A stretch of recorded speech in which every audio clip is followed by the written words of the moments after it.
Hello friends, नमस्कार. आपण last लेक्चरला index number हे युनिट पाहत होतो.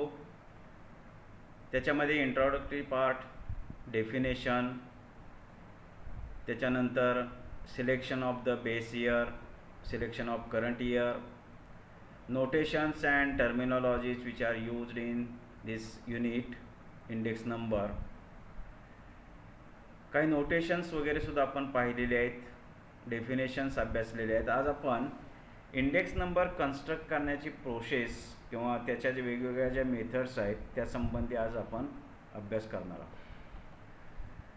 So mainly there are 3 types of the index numbers: price index number, quantity index number, and value index number. So index numbers can be classified into the 3 types of depending on the nature of phenomena under study. Price index number means it shows the changes in the prices of commodities produced or consumed in a given period with reference to the base year. So we know that the index numbers are constructed by comparing the base year. Quantity index number means it shows the changes in quantity of commodities produced or consumed or purchased in a given period with reference to the base year. And value index number, it shows the changes in the values of commodities in a given period with reference to base year. Again, these index numbers are classified in 2 ways. One is unweighted index number and weighted index number. हे जे index numbers आहेत, mainly price index number and quantity index number, these 2 index numbers are classified in unweighted and weighted index number. Again, classification of the unweighted index number is aggregative price index number and simple average price relative index number. Weighted index numbers again classified as weighted aggregate method and weighted average of relative methods. So we see here one by one. So first, unweighted index number. So in unweighted index numbers, there are 2 methods to construct the index number. या ठिकाणी 2 methods आहेत पहा या unweighted index numbers calculate करण्याच्या, construct करण्याच्या. त्यातील पहिली जी method आहे ते म्हणजे सिंपल ॲग्रिगेटिव्ह मेथड आणि दुसरी आहे ते simple average of price relative method. आपण त्यातील पहिली मेथड अभ्यासूया, simple aggregative method. So here in to compute or construct the price index number, we have the data of the base year prices and current year prices. आपल्याकडे या ठिकाणी base year prices आणि current year प्राइसेसचा data आहे वेगवेगळ्या कमोडिटीच्या बाबतीमध्ये आणि त्याच्यावरून आपण सिंपल ॲग्रिगेटिव्ह मेथडच्या सहाय्याने जर इंडेक्स नंबर काढायचे झाले तर त्याचा फॉर्म्युला आहे P01. आता आपण हे नोटेशन्स अभ्यासले ते पहा. पुन्हा या ठिकाणी पहा, P01 it is defined as the price index number of current year with respect to base year. म्हणजे करंट इयरचे आपण इंडेक्स नंबर काढतो तर बेस इयरचा प्राइसची कंपॅरिझन करत असतो आणि त्यामुळे त्याचं नोटेशन जे आहे P01. 0 indicates for the base year and 1 indicates for the current year and it defined as is equal to summation P1 divided by summation P0 into 100. या ठिकाणी एक लक्षात घ्या की इंडेक्स नंबर कन्स्ट्रक्ट करताना ते पर्सेंटेजमध्ये येत असतात आणि त्यामुळे प्रत्येक फॉर्म्युलाला हा 100 मल्टिप्लाय केलेला असते. फॉर्म्युला अतिशय सोपा आहे. ॲग्रिगेटिव्ह मेथडमध्ये आपण ॲग्रिगेटिव्ह म्हणजे समेशन घेतोय. करंट इयरच्या प्राइसची समेशन घ्या, बेस इयर प्राइसची समेशन घ्या आणि मल्टिप्लाय बाय 100 आपल्याला ॲग्रिगेटिव्ह मेथडच्या सहाय्याने इंडेक्स नंबर्स हे मिळतील. So this is example. Calculate simple aggregative index number by taking 2011 as a base year, 2011-12 as a base year.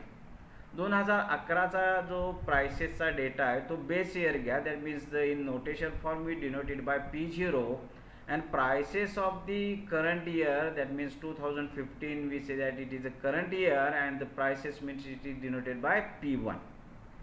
मग या पद्धतीनं नोटेशन्समध्ये आपण तो डेटा कन्वर्ट केला की मग आपण फॉर्म्युल्याच्या सहाय्याने आपण सिंपल ॲग्रिगेटिव्ह इंडेक्स नंबर हे कॅल्क्युलेट करू शकतो.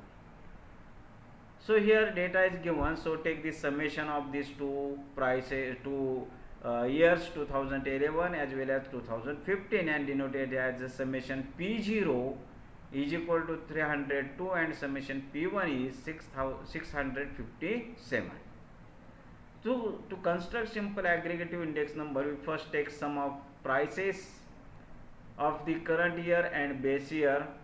Here the prices in year 2011 and 2015 we are defined and substitute in the formula. So P01 is equal to summation P1 divided by summation P0 into 100, we get it is 2017.5. म्हणजे याचा अर्थ काय होतो, याचं interpretation काय, तर 2015 साली ज्या प्राइसेस आहेत वेगवेगळ्या कम्युडिटीच्या price, wheat, edible oil, fish and potato, त्याचे एकंदरीत इन्क्रीज प्राइस इन्क्रीज किती आहे, तो 217.5. याचा अर्थ असा होतो की 117.5% इतकी वाढ त्या ठिकाणी झालेली आहे. 100 हे बेस इयरचं आपण इंडेक्स नंबर कन्सिडर करतो आणि त्याच्यापेक्षा कितीनं वाढ झालेली आहे ती त्याची टक्केवारी येते आणि म्हणजे या ठिकाणी 117.5% इतकी वाढ या किमतीमध्ये झालेली आपल्याला दिसून येते. दुसरी जी मेथड आहे अनवेटेड इंडेक्स नंबरमध्ये, ते म्हणजे simple average of price relative. आपण रिलेटिव्ह फ्रिक्वेन्सी वगैरे हा भाग पाहिलेला आहे डिस्क्रिप्टिव्ह स्टॅटिस्टिक्समध्ये. त्या ठिकाणी किंवा या ठिकाणी आपण सिंपल ॲव्हरेज प्राइस रिलेटिव्ह मेथडच्या सहाय्याने काढताना आपण रिलेटिव्ह प्राइसेस पहिल्यांदा काढल्या पाहिजेत आणि तो फॉर्म्युला म्हणजे P1 divide by P0 into 100. P1 divide by P0 into 100 हे झाल्या रिलेटिव्ह प्राइसेस. आणि मग याच्यावरून आपण ही मेथड कशी या मेथडने कशा इंडेक्स नंबर कन्स्ट्रक्ट केल्या जातात, तर average of price relatives is a simple method for constructing index number. The formula for constructing index number is P01 is equal to summation P1 divided by P0 into 100 and throughout divided by n. So here we already know that P1 means price of the current year, P0 price of the base year, and we take the ratio of these two values P1 divided by P0. So we here first construct the column of the P1 divided by P0 into 100. म्हणजे इथं आपणाला दिलेल्या डेटावरून पहिल्यांदा याचा एक column तयार करावा लागेल ऑब्झर्वेशन टेबलमध्ये. कोणता कॉलम, तर P1 divide by P0 into 100 आणि मग त्याची समेशन आपल्याला पाहिजे आणि डिवायडेड बाय n म्हणजे टोटल नंबर ऑफ कमोडिटीज. हे एक एक्झाम्पल आहे. From the following data compute price index number by simple aggregative method and average price relative method. त्यातील ॲग्रिगेटिव्ह मेथड आपण अभ्यासलेलं, तर ॲव्हरेज प्राइस रिलेटिव्ह मेथडमधून याच्या सहाय्याने आपण इंडेक्स नंबर कशा पद्धतीनं काढला जातो ती प्रोसेस पाहूया. इथे कमोडिटी दिलेल्या आहेत ABCD आणि त्याच्या प्राइस दिलेल्या price in year 2012 and price in the year 2017. इथं बेस इयर आपण घेणार आहोत 2012 and we want to construct the index number for the year 2017 as compared to the base year 2012. So here we have given the data P0 as well as P1 and prepare a column of P1 divided by P0 into 100 and take the sum of this column. या तिन्ही कॉलमचे आपण sum घेणार आहोत. Price relative index number we have get this sum as 353.01. summation P1 is 669 and summation P0 is 807.